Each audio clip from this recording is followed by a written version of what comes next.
Capítulo 16. A confissão. Na mesma noite em que George, cedendo às sugestões de Mr. Oswald, tentava o último recurso que no entender da inglesa havia, achava-se Luís Alves em casa, comodamente sentado numa poltrona de couro, defronte da janela com os olhos no mar e o pensamento nas suas duas candidaturas vencidas. Meia-noite estava a pingar, uma pessoa descia de um tílburi e batia-lhe à porta. Era Estevão. Luís Alves naturalmente admirou-se de o ver ali àquela hora, mas Estevão explicou-lhe tudo. Venho passar meia hora contigo, ou a noite toda se quiseres. Estava em casa aborrecido, a pensar, bem sabes em que, nela? Interrompeu Luís Alves. Agora e sempre. Luís Alves torceu o bigode e olhou 3 ou 4 vezes para o colega, enquanto este tirava o chapéu e dispunha-se a ir buscar uma cadeira para sentar-se ao pé do outro. Estevão, disse Luís Alves depois de alguns instantes de reflexão, e voltando a poltrona para dentro, ouve-me primeiro e resolverás depois se ficas à noite ou se te vais embora imediatamente. Talvez escolhas este último alvitre. Vais falar-me de Guiomar? Justamente. Estevão sentou-se defronte de Luís Alves. Seu coração batia apressado, dissera-se que toda a sua vida pendia dos lábios do amigo. Houve um instante de silêncio. Nenhuma esperança então? Murmurou Estevão. Disseste a fatal palavra. Exclamou Luís Alves. Sim, não tens nenhuma esperança. Mas, como sabes? Não me interrogues, eu não poderia dizer-te tudo o que há. Poupa-me, ao menos, esse triste dever. Estevão sentiu arrasarem-se-lhe os olhos d'água. Quis falar, mas as palavras iam-lhe saindo envoltas em soluços. Luís Alves fumava tranquilamente, acompanhando com os olhos os rolinhos de fumo que lhe fugiam da ponta do charuto. Este silêncio durou cerca de 10 minutos. O mar batia compassadamente na praia. A voz da onda e o latido de um cão ao longe eram os únicos sons que vinham quebrar a mudez daquela hora solene para um desses dois homens que ia perder até o repouso da esperança. Estevão foi o primeiro que falou. Ama a outro, não é? Perguntou ele com a voz trêmula. Ama, respondeu surdamente Luís Alves. Estevão ergueu-se e deu alguns passos na sala, sem dizer palavra, a morder a ponta do bigode, parando às vezes, outras traduzindo com um gesto desordenado os sentimentos que lhe tumultuavam no coração. A dor devia ser grande, mas a manifestação já não era a mesma que o leitor lhe viu, 2 anos antes, quando ele foi confiar ao amigo o primeiro desengano de Guiomar. Parece-me que eu adivinhava isto mesmo, disse ele, enfim, parando em frente de Luís Alves.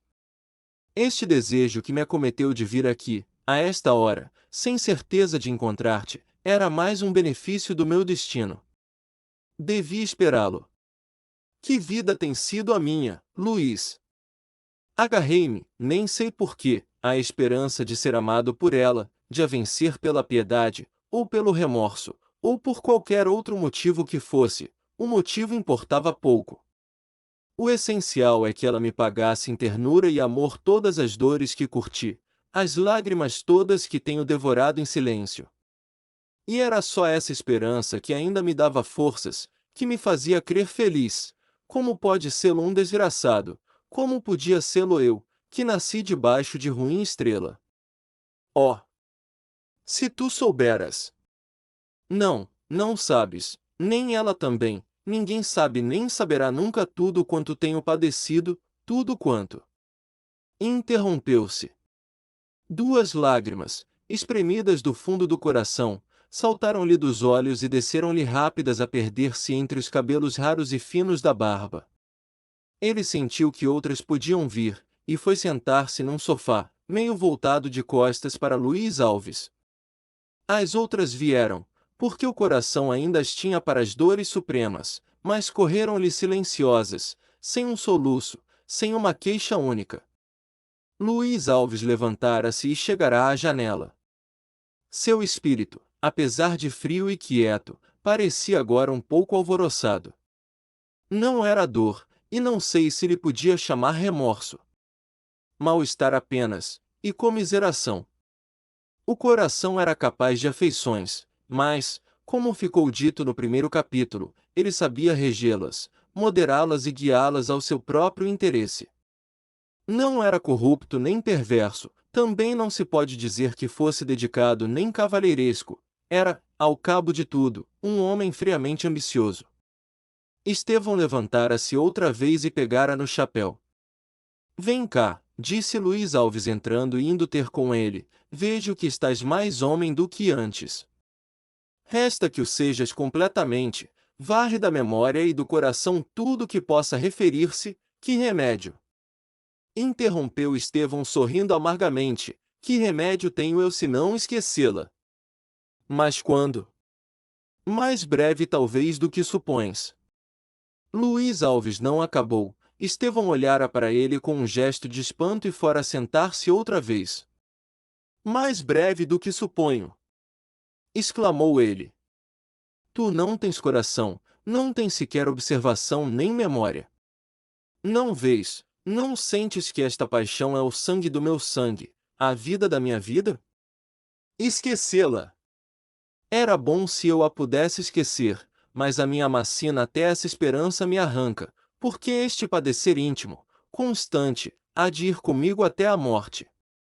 Desta vez era Luís Alves que passeava de um lado para outro. Em seu espírito despontava uma ideia, que ele examinava, a ver se a poria ali mesmo em execução. Era dizer-lhe tudo. Estevão viria a sabê-lo mais tarde, melhor era que o soubesse logo e por ele.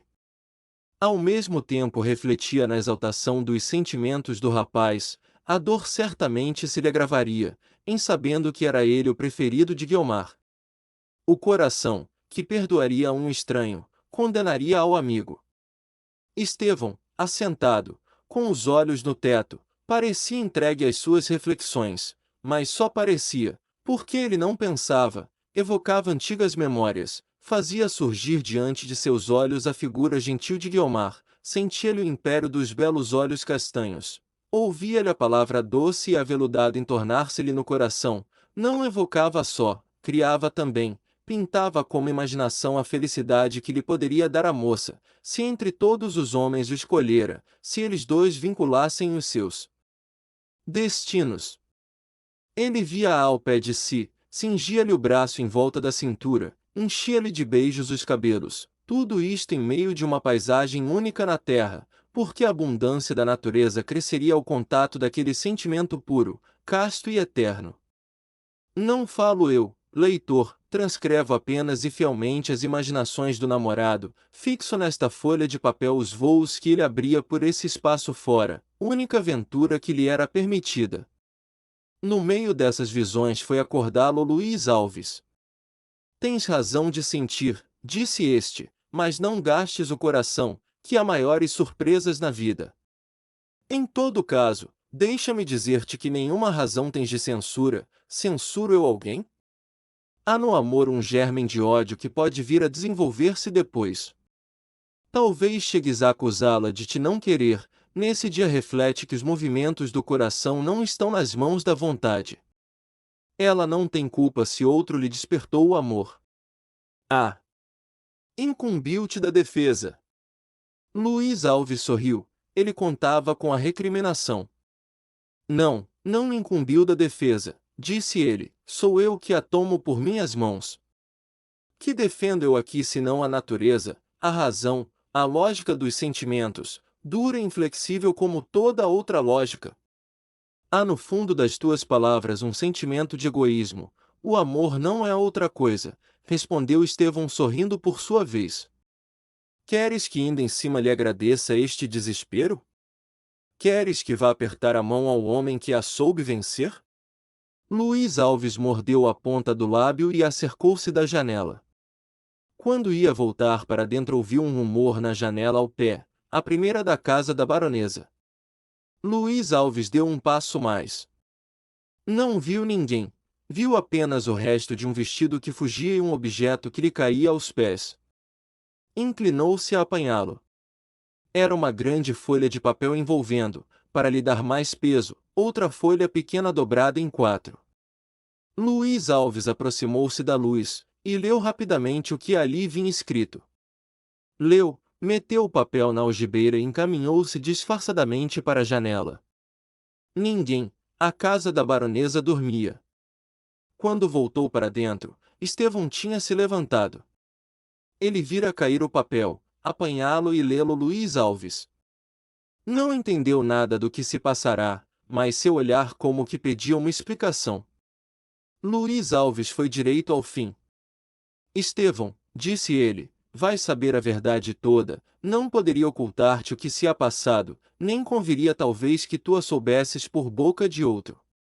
Guiomar podia amar-te, eras digno dela, e ela digna de ti, mas a natureza não os fez um para o outro. São duas almas excelentes que seriam infelizes unidas. Quem há aqui que censurar? Mas se a natureza explica o sentimento dela, igualmente explica o de um terceiro, que sou eu. Tu confiaste-me as dores e as esperanças de teu coração, era conhecer toda a minha amizade e a profunda estima que sempre te consagrei. Mas nem tu nem eu contávamos comigo, porque também eu tenho coração, e os prestígios da beleza também falam à minha alma. Não a pude ver a frio. A paixão obscureceu-me. Nesta minha felicidade de amar e ser amado, acredita que sou alguma coisa infeliz, porque há lágrimas tuas, há o teu padecer longo e cruel, que eu imagino e deploro. A confissão é franca, não te falo em arrependimento, porque são atos do coração e não da consciência, que essa é pura e honrada. E depois desta exposição fiel, cuido que lastimarás comigo o encontro em que o acaso ou a má sorte nos reuniu a todos três, mas não me acusarás nem me recusarás a tua velha estima. Falo só da estima, a amizade, creio que não poderá ser a mesma. Mas prezarás o meu caráter. Pela minha parte, nenhuma nem outra coisa perece, sei o que vales. Não sei aonde nos lançará a onda do destino amanhã. Pela última vez, porém, espero que apertarás a mão do teu amigo. Luiz Alves concluíra estendendo-lhe a mão. Estevão olhou para ele, mas não disse uma só palavra, não fez um gesto único, caminhou para a porta e saiu. Estevão! Gritou Luiz Alves. Mas só lhe respondeu o rumor dos pés que desciam, e pouco depois o do tílburi que rolava surdamente na terra úmida da praia. Luiz Alves levantou secamente os ombros, chegou-se à luz e releu o escrito.